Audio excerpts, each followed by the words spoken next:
अस्सलामुअलैकुम, मैं हूं मुनीज़ जहांगीर और आप देख रहे हैं प्रोग्राम स्पॉटलाइट। नाजरीन, आज पाकिस्तान के लिए बहुत अच्छा दिन है चूँकि 29 सालों के बाद पाकिस्तान किसी भी आईसीसी इवेंट की मेज़बानी कर रहा है। आज से शुरू होने वाली चैंपियंस ट्रॉफी में 8 टीमें हिस्सा ले रही हैं, लेकिन इंडिया की टीम ने पाकिस्तान आने से इनकार कर दिया था, इसलिए इसके मैचेस मुत्तहदा अरब अमारात में खेले जाएंगे। आज चैंपियंस ट्रॉफी का इफ्तिताही मैच पाकिस्तान और न्यूजीलैंड के दरमियान जारी है और पाकिस्तानियों के लिए ये इवेंट इसलिए भी अहम है क्योंकि पाकिस्तान ने इस दफ़ा टाइटल का दफा भी करना है। क्या पाकिस्तान जो है इस चैलेंज के लिए तैयार है, ये हमारा आज का सवाल। हमारे साथ इस वक्त मौजूद हैं एहसान मानी साहब, साबिक चेयरमैन पाकिस्तान क्रिकेट बोर्ड और साबिक सदर ICC. Thank you very much for joining us. Doctor Numan Niaz हमें ज्वाइन करेंगे, एमडी पीटीवी स्पोर्ट्स और क्रिकेट तज्जियाकार, और एहसन इफ्तिखार नागी साहब हमारे साथ मौजूद हैं, साबिक मीडिया मैनेजर पीसीबी और क्रिकेट तज्जिया निगार। सबसे पहले एहसान मानी साहब, आपकी जानिब, हिंदुस्तान इस क्रिकेट सीरीज़ के अंदर नहीं खेल रहा। हमने देखा कि आईसीसी जो है वो इतना अच्छा रोल अदा नहीं कर पाया उनको इस बात पे आमादा करने के लिए कि वो पाकिस्तान की सरजमीन पर खेले। आप समझते हैं कि आईसीसी कोई बेहतर रोल अदा कर सकता था? देखिए, जब आईसीसी ने पाकिस्तान को ये इवेंट दिया, उसी वक्त उन्हें ये मामले को एड्रेस करना चाहिए था। उन्होंने कुछ नहीं किया, चुप रहे। उन्हें जब इंडिया बोला तो फिर उन्हें तो उस वक्त भी इन्वॉल्व नहीं हुए। ये असल में पाकिस्तान का प्रॉब्लम नहीं था, ये आईसीसी का प्रॉब्लम था। और बहुत अफसोस की बात है कि आईसीसी टोटली डिसएंगेज रहा, मेरे ख्याल में कमजोर रहा, और बिल्कुल कोई उन्होंने इसमें बिल्कुल लीड नहीं ली। और आईसीसी का रोल तो यही होना चाहिए कि वो इंटरनेशनल क्रिकेट को लीड करें, उन्होंने बिल्कुल नहीं किया। और क्यों जो पीसीबी है, क्या वो कुछ मुख्तलिफ कर सकते थे कि इस इंडिया आमादा हो जाता पाकिस्तान में आके खेलने के लिए? देखिए, जब मैच पीसीबी का चेयरमैन था उस वक्त हमने 2-3 बिड्स डाली थी, और उसमें फॉल बैक मैंने ये रखा था कि हम लोगों ने प्रपोज किया था कि पाकिस्तान बांग्लादेश, पाकिस्तान यूएई, पाकिस्तान श्रीलंका होस्ट करे। इसी वजह से कि मुझे पता था कि ये प्रॉब्लम होगा, तो अगर हमारे साथ एक और मुल्क होता तो वो ऑटोमेटिकली उनको दूसरे ग्रुप में डाल देते। तो इसमें ये कई प्लानिंग पीसीबी से रह गई, या वेल एनीवे जो उनको एलोकेट हुआ वो एक ही इवेंट हुआ, वो भी अपने पाकिस्तान को सिंगल होस्ट का। वो अफसोस की बात है, पाकिस्तान को भी उस वक्त रेस करना चाहिए था, एलोकेट हुआ कि क्या होगा अगर इंडिया नहीं आती। क्योंकि मैंने ये आईसीसी बोर्ड मीटिंग में ये मामला कई दफा रेस किया था। दो मैं रेगुलरली पॉइंट्स रेस करता था कि एक, जब पाकिस्तान वर्ल्ड क्लब के लिए हिंदुस्तान जाएगा तो हमारे फैंस और मीडिया की वीजा के लिए वो भी नहीं हुआ, और सेकेंडली देखिए क्या होगा अगर इंडिया नहीं आता। और रिकॉर्ड पर होगा आईसीसी के मिनट्स में कि इंडिया ने हमें एश्योरेंस दी थी जी आईसीसी इवेंट स्थापित करना करें। नहीं, बड़ी दिलचस्प बात आपने की है डॉक्टर नुमान नियाज साहब। बहरहाल अब ये इवेंट तो पाकिस्तान के अंदर हो रहा है, ज़रूर इंडिया इसके अंदर खेल नहीं रहा और इसके अंदर बेहतर, जिस तरह के एहसान मानी साहब ने पिन पॉइंट किया, ICC could have perform better, PCB could have played a better role. मगर अब ये इवेंट हो रहा है तो ये आपको लगता है कि आने वाले कुछ सालों के अंदर मामला फिर से मामूल की तरफ चले जाएंगे और बायलैटरल क्रिकेट सीरीज़ इंडिया के साथ हो सकेगी? देखिए, आपने बड़ा अच्छा क्वेश्चन किया और एहसान has always been there. Fact is कि ये आईसीसी जो है ना जी, it's not a governing body, it's a legislative body, और legislative body it is dependent on full board के वोट्स पे। So it's not like FIFA कि वो एक अपना they can put their foot down and they can take a decision. और जितना भी इंडिया और पाकिस्तान के जो इश्यूज हैं, they are more based on political narrative. तो ये इंडिया का ना आना probably clearly indicate करता है कि they are just trying, एक hegemonic presence है उनकी because of the weight they carry in international cricket, not only as a team but as a very deep market. तो ये आगे कैसे सेटल होगा, ये तो इट ऑल डिपेंड्स कि कहाँ पे पॉलिटिकल नैरेटिव चेंज होगा इंडिया या पाकिस्तान का. बट ये जो अभी इस वक्त जो गवर्नमेंट है, मोदी गवर्नमेंट जो है, दे आर वेरी क्लियर कि उन्होंने पाकिस्तान को पॉलिटिकली जो है वो कैसे रखना है. तो एक ये हो गई. आई पर्सनली फील इस वक्त भी ये जो चैंपियंस ट्रॉफी पाकिस्तान में हो रही है, credit should be given to people, जो शायद बिल्कुल देना चाहिए कि आपने बहुत अच्छा एक मॉडल बना लिया जहाँ पे आप भी इंडिया में नहीं खेलेंगे और इंडिया पाकिस्तान में नहीं खेलेगा, and let it be like that. But अगर आप इसको बड़े कैनवस में देखें तो it is a loss for international cricket, because cricket जो है वो एक आपकी बाइंडिंग फोर्स है. या वो आपको कल्चरली इकट्ठा करती है, वो आपके रेसिज्म को ख़त्म करती है. तो आप जी पूछिए. जी, तो आपने दुरुस्त बात कही, इट्स अ बाइंडिंग फोर्स. और हमने देखा है कि माजी के अंदर हिंदुस्तान और पाकिस्तान के दरमियान क्रिकेट डिप्लोमेसी के ज़रिए जो है राह हमवार हुई है अमन के लिए. नागी साहब, आपकी जानिब अब तो मैच शुरू हो गया है, स्लो स्टार्ट, मगर ये बताइए कि क्या होम ग्राउंड का एडवांटेज होगा पाकिस्तान टीम को? नहीं, ऑफ कोर्स होम ग्राउंड तो बहुत बड़ा रोल प्ले करता है, और ये एक ऐसी चीज़ है जो हमारे प्लेयर्स बहुत अरसे से मिस कर रहे थे इंटरनेशनल इवेंट्स के अंदर. बिकॉज आप देखिए, अगर आप एक कोई अच्छी फील्डिंग एफर्ट कर लें, एक कोई विकेट ले लें, तो जिस तरह से क्राउड आपको बूस्ट करता है, it lifts up the whole team. और आज हमने वो जो फर्स्ट इनिंग्स थी उसके अंदर काफ़ी हद तक देखा भी. सो डेफिनेटली देखें, पाकिस्तान को वो एडवांटेज तो होगा. आई मीन, पाकिस्तान को अपने वेन्यूज़ के बारे में भी बाकी टीम से ज़्यादा इन्फॉर्मेशन है. आई थिंक इट्स मोर और less about how Pakistan utilises that information. काफ़ी जब स्क्वाड अनाउंस हुआ तब भी उसके ऊपर बातचीत हुई, स्पिन कॉम्बिनेशन के ऊपर एंड ऑल. बट जिस तरह आपने कहा, now the match has begun, now the champions trophy has begun. It's more about how you now execute your plans, and how do you make the most of the resources that you have on on your plate.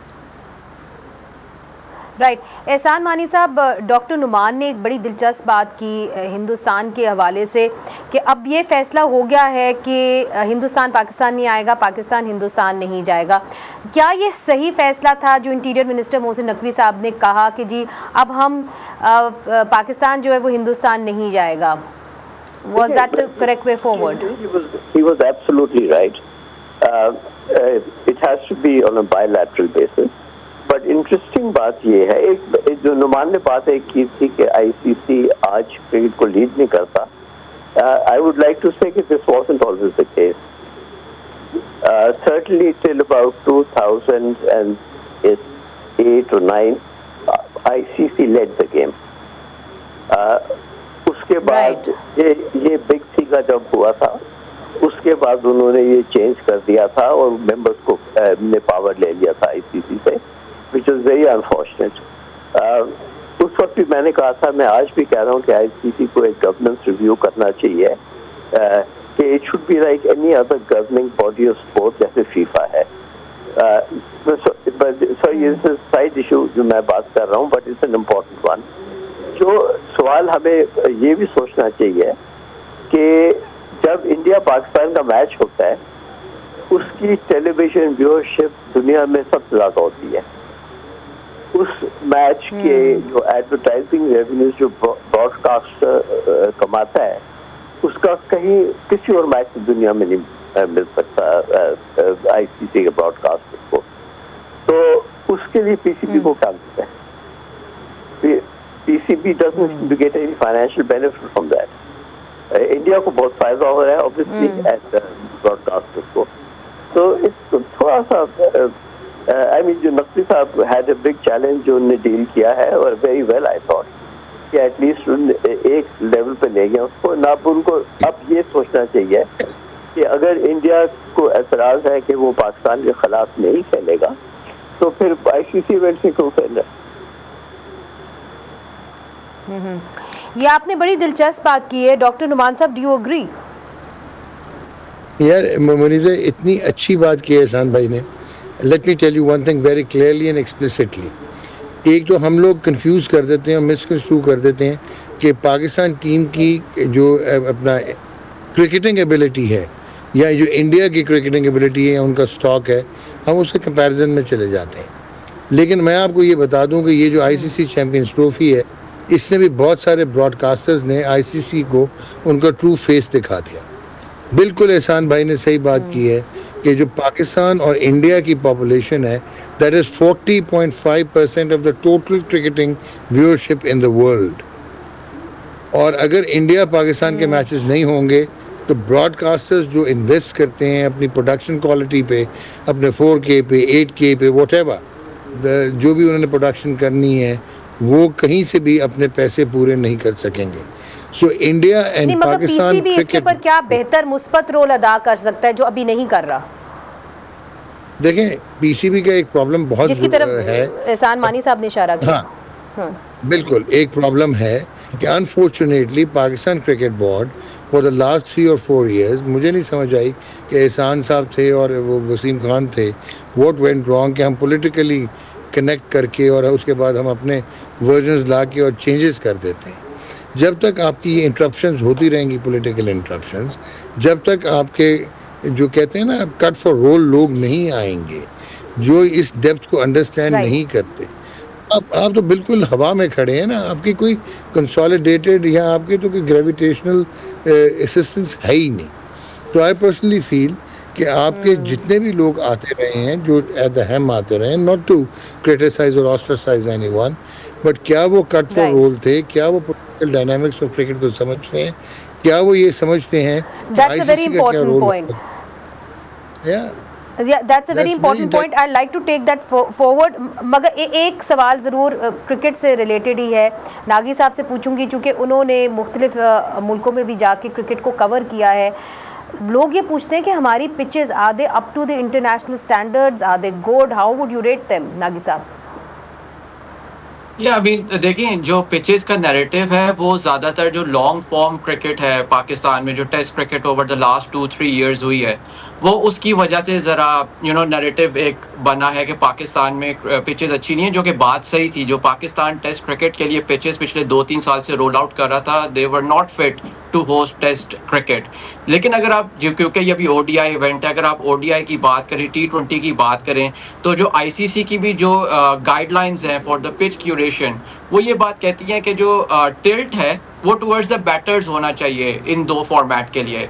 और हमने देखा है कोई 2015 onwards जब से पाकिस्तान में international cricket वापस आई है, ये one of the highest scoring country रही है in both ODI and T20 formats. तो उस हवाले से देखा जाए, छक्के चौके लगते हैं, लोग भी देखना चाहते हैं क्रिकेट, उससे अट्रैक्ट होता है, फैन बेस आपकी अट्रैक्ट होती है, लोग आते हैं, स्पॉन्सर्स आते हैं।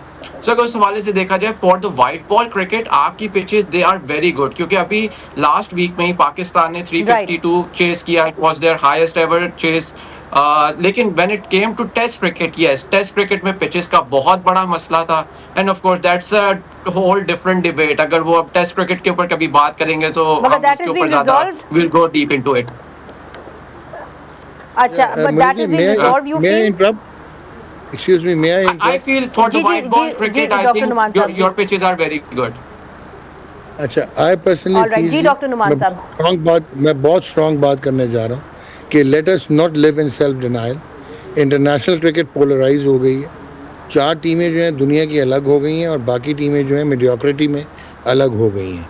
हमारे पास हम जब तक इन टूल इंटीग्रेशन नहीं करेंगे, जिस वक्त तक AI नहीं आएगी, जब तक बायोमैकेनिक्स एंड किनेसियोलॉजी नहीं आएगा, मल्टी डिसिप्लिनरी अप्रोच नहीं आएगी आपके TS सिस्टम में, आप इररिलेवेंट होते जा रहे हैं with the rest of the world. So आपकी पाकिस्तान क्रिकेट विम्स पे चलती है। अभी भी जो आपकी ICC चैंपियंस ट्रॉफी की टीम सेलेक्ट हुई है, it is not on merit, it is absolutely clear evidence of intellectual dishonesty है। जो लोग होने चाहिए थे वो नहीं है, और आपके कप्तान को मुसीबत पड़ी हुई है कि वो आपके बीच के ओवर्स जो है वो पार्ट टाइम स्पिनर से कैसे करवाए। So let us make it right now कि ये एकदम कॉस्मेटिक्स की बात नहीं रह गई है।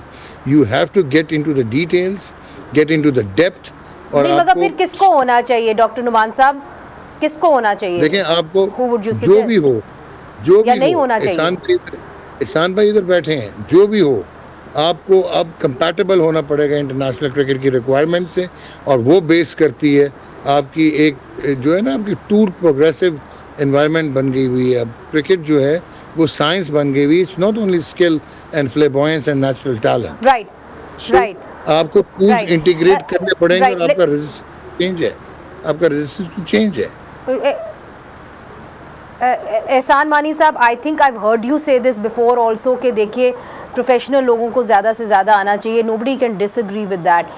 एक सवाल मैं आपसे, आप उसके रिलेटेड भी बात करें, मगर एक सवाल मैं इसके साथ जोड़ देती हूँ कि बहुत सारे ऐसे ममालिक थे जिन्होंने कहा जी अफ़गानिस्तान के साथ एज ए पॉलिसी खेलना नहीं चाहिए, अफ़गानिस्तान टीम के ऊपर पाबंदी लगनी चाहिए, चूँकि उन्होंने ख़वातीन को इजाज़त ही नहीं दी पढ़ने लिखने की अपने मुल्क में। What's your take on it? What should have Pakistan said? Because Pakistan officially तो रिकग्नाइज नहीं करता अफगानिस्तान को। देखिए, इससे जो नुकसान होगा वो अफगानिस्तान क्रिकेट को होगा।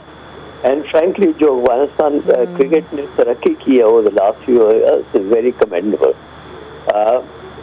ICC should find a way to accommodate Afghanistan.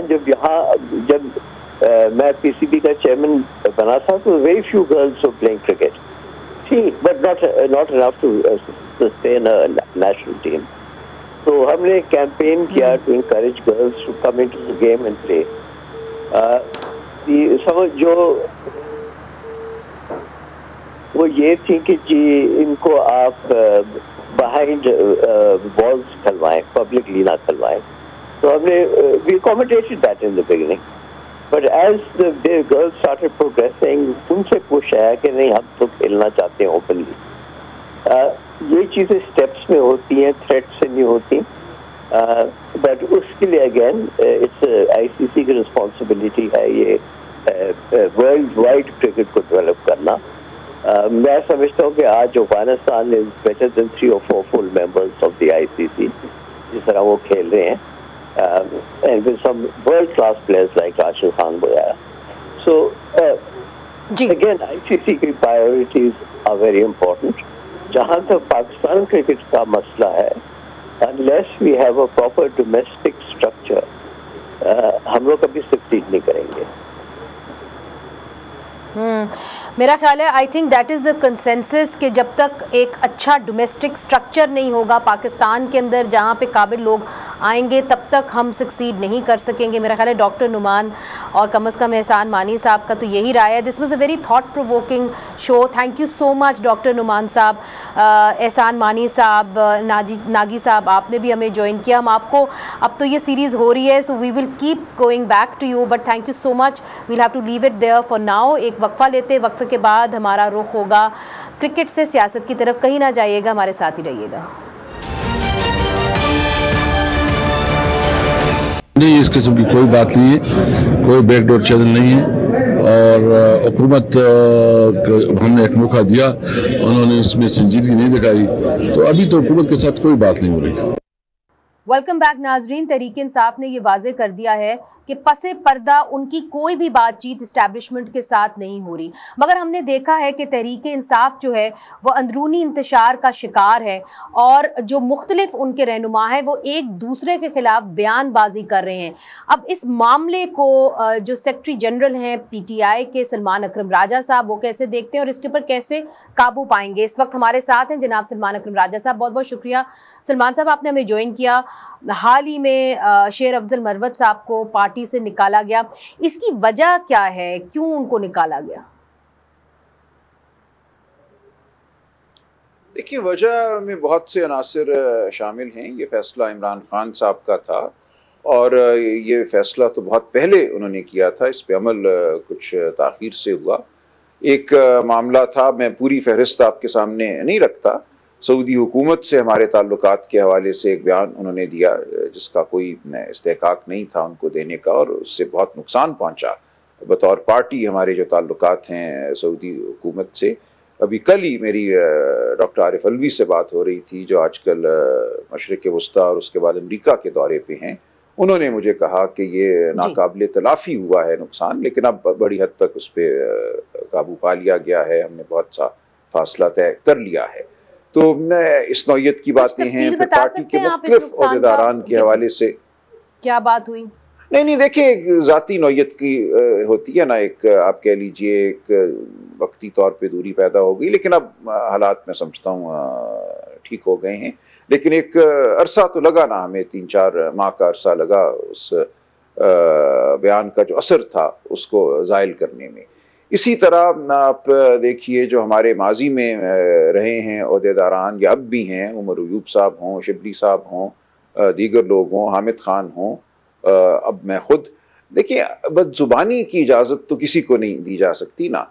एक मामला हुआ मुज़ाकरात के हवाले से, जब हमारी मुज़ाकराती टीम बैठी हुई थी, एक प्रोग्राम में काशिफ अब्बासी साहब ने मुझसे कहा कि शेर अफजल साहब तो कह रहे हैं कि ये मुज़ाकरात पार्टी की जानिब से कमज़ोरी की दलील हैं, ये होने ही नहीं चाहिए, ये तो हम बिच गए हैं हुकूमत के सामने। मैंने उसके जवाब में इतना कहा कि ये इस्तेकाक नहीं है उनको ऐसी बात करने का। मुज़ाकरात के हवाले से साहबजादा हामिद रज़ा बात करेंगे, या अगर बैरिस्टर गौहर ने कोई बात की है तो उसको आप फ़ौक़ियत दें, किसी और को इस्तेकाक नहीं, और शायद वाक़यात का पूरी तरह इदराक भी नहीं। अब उसके जवाब में टीवी पे मुझे बहुत नाज़ेबा अल्फाज इस्तेमाल किए गए। तो ये चीज़ें ऐसी हैं जिनको मैं समझता हूँ पार्टी के नज़्म के लिए, मेरी कोई ज़ात को फ़र्क नहीं पड़ता इन बातों से, लेकिन पार्टी का जो नज़्म है उस पर असर आता है। और इमरान खान साहब ने एक फ़ैसला किया, उस फैसले पे अमल हो चुका है। तो ये बात है, कोई ये बहुत बड़ी बात नहीं है। देखिए, ये मीडिया और टीवी में बड़ी बात लगती है, ये कोई इंतशार नहीं है पार्टी के अंदर। अगर 1 या 2 लोग नाला हों और वो ट्वीट करते रहें सारा दिन बैठकर या शाम को प्रोग्रामों में बात करें। जी, जो शो कॉज नोटिस भी कुछ लोगों को दिया गया, जैसे कि आपने फैसल सलीम को शो कॉज नोटिस दिया, चूँकि पीका तरमीमी बिल के अंदर उन्होंने एक तरह से डिबेट नहीं होने दी स्टैंडिंग कमेटी ऑन इंटीरियर के अंदर।